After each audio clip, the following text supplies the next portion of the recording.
અરે ભાઈ આ આઈસ્ક્રીમ ખાવા વાળા લોકો કદાચ ઉભા રહી જજો, તમને આ જગ્યા બતાવી દઈશ. મહેસાણાની એવી ફેમસ જગ્યા છે અને એવી આઈસ્ક્રીમ બની છે, મારે ખ્યાલથી આખા ઉત્તર ગુજરાતમાં તમને આ આઈસ્ક્રીમ તમને નહીં મળે. આ કઈ આઈસ્ક્રીમ છે કે શું છે એનું? જીલાટોસ છે બેસિકલી, આ આઈસ્ક્રીમ્સ નથી. આ આઈસ્ક્રીમ નથી ના, તો આ ક્રીમ છે, પાછું એનો ફ્લેવર છે, તો આ આઈસ્ક્રીમના સ્કૂપમાં છે, તો આઈસ્ક્રીમ જ કહેવાય ને એને તો. ના. જીલાટોસ એક ઇટાલિયન કોન્સેપ્ટ છે. અચ્છા, જેમાં નો કલર, નો એસેન્સ, નો ઓઇલ આવે છે. તો એ બેસિકલી આ જ છે જીલાટોસ. એટલે આમાં કોઈ પેલું પામ ઓઇલ કે પછી વેજીટેબલ ઓઇલ કે કઈ નહીં? કશું જ નહીં. એસન્સ નહીં નાખ્યું? ના, કલર બી નહીં. તો પછી આ પીળો કલર તો એમને થોડી થવાનો યાર. પીળો કલર મેંગો કેવી આવે?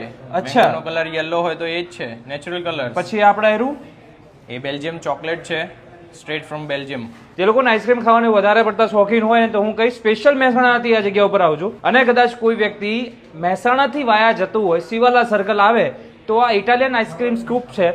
આ જગ્યા ઉપર ચોક્કસ એ વખત તમે આવશો તો હું તમને ગેરંટી આપું છું કે નિરાશ નહીં થાવ. સ્પેશિયલ કોન્સેપ્ટ છે જે ઇટલીથી આવેલો છે, અને આજે પણ ઉપર ટોપિંગથી લઈને જે અમુક વસ્તુ આપણે લાવ્યા છે એનું રો મટીરિયલ કહીએ તો ઇટલીથી ઇમ્પોર્ટ કરી આવડાવીએ છીએ. ઇમ્પોર્ટ થાય છે ટોટલી. તો ભાઈ આપણું પોતાની મહેસાણાની બ્રાન્ડ અહીંયા લોન્ચ થઈ રહી છે.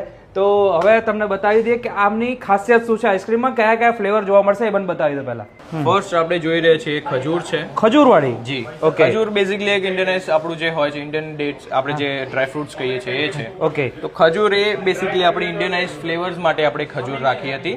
ઓકે. પછી આપણે જે જામુન છે, જામુન બી એક ઇન્ડિયનાઇઝ છે ફ્રૂટ, એ બી અમે એડ કરી છે. ઓકે. પછી વાઇલ્ડ બેરી ચીઝ કેક છે.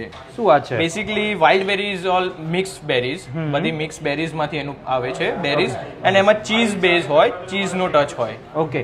પછી મારે હવે આ બધા આઈસ્ક્રીમ ફ્લેવર જાણતા પહેલા મારે એક કન્ફ્યુઝન છે જે મારે જાણવું છે, અને મારા વ્યુઅરને પણ જાણવું છે. શ્યોર. આઈસ્ક્રીમ એન્ડ ઝેલાટો બરાબર છે, તો એ બંનેનો ડિફરન્સ શું છે એનું કારણ તમે સમજાવો ટેકનિકલ લેંગ્વેજમાં પણ. ચલો એ બી તમને કહી દઉં. આઈસ્ક્રીમ્સમાં બેસિકલી આપણે જોઈએ છીએ કે 20% ફેટ હોય છે જે આઈસ્ક્રીમ્સ. જીલાટોઝમાં એનું હાફ હોય, અરાઉન્ડ 10 to 12% ફેટ આવે છે. આઈસ્ક્રીમ્સમાં બીજું એ કે આપણે ઓઇલ ખાતા હોય છે, અંદર ઓઇલ આવે, ફ્લેવર આવે, એસેન્સ આવે, એના લીધે આપણને ગળામાં હર્ટિંગ થઈ જાય, થ્રોટમાં. એન્ડ જીલાટોઝમાં એ હોય, જીલાટોઝમાં આપણે નેચરલ ફ્લેવર્સ જ હોય. જેમ કે તમે જુઓ કે સ્ટ્રોબેરી છે જ, એ આપણે સ્ટ્રેટ સ્ટ્રોબેરી જ અંદર નાખીએ છીએ, એમાં અંદર બીજું કંઈ જ નહીં, લેસ શુગર હોય. પછી નો કલર, નો ઓઇલ, એ રીતે આપણો જીલાટોઝ અહીંયા બને છે. ઇન હાઉસ પ્રોડક્શન છે આખું, જાતે જ બનાવીએ છીએ. વાહ. પછી આપણી રોસ્ટેડ આલમંડ છે. ઓકે. પછી આપણું કેસર પિસ્તા. ઓકે. પછી આપણું લોટસ બિસ્કોટ જે આપણે લઈ આવ્યા હતા બિસ્કિટ, એના ફ્લેવર સેમ એ જ છે, એનું જ છે, બીજું અંદર કોઈ બી એડિંગ નથી. વાહ. પછી આપણું